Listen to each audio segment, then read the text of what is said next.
آپ کو بتائیں اسلام آباد میں احتجاج کے لیے پاکستان تحریک انصاف کا پشاور سے نکلنے والا قافلہ برہان کے قریب ڈھوک گھر پہنچ چکا ہے۔ وزیر اعلیٰ خیبر پختونخوا علی امین گنڈاپور قافلے کی قیادت کر رہے ہیں۔ قافلے میں اسد قیصر، عاطف خان، شہرام ترکی، فیصل جاوید سمیت مرکزی و صوبائی قائدین اور ارکان اسمبلی شامل ہیں۔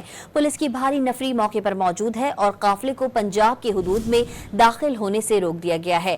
پی ٹی آئی نے مختلف شہروں سے 490 کارکنوں اور رہنماؤں کو گرفتار کرنے کا دعویٰ کیا ہے۔ آپ کو بتائیں اسلام آباد میں احتجاج کے لیے پاکستان تحریک انصاف کا پشاور سے نکلنے والا قافلہ برہان کے قریب ڈھوک گھر پہنچ چکا ہے۔ وزیر اعلیٰ خیبر پختونخوا علی امین گنڈاپور قافلے کی قیادت کر رہے ہیں۔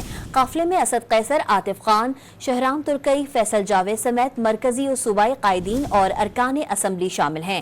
پولیس کی بھاری نفری موقع پر موجود ہے اور قافلے کو پنجاب کی حدود میں داخل ہونے سے روک دیا گیا ہے۔ پی ٹی آئی نے مختلف شہروں سے 490 کارکنوں اور رہنماؤں کو گرفتار کرنے کا دعویٰ کیا ہے۔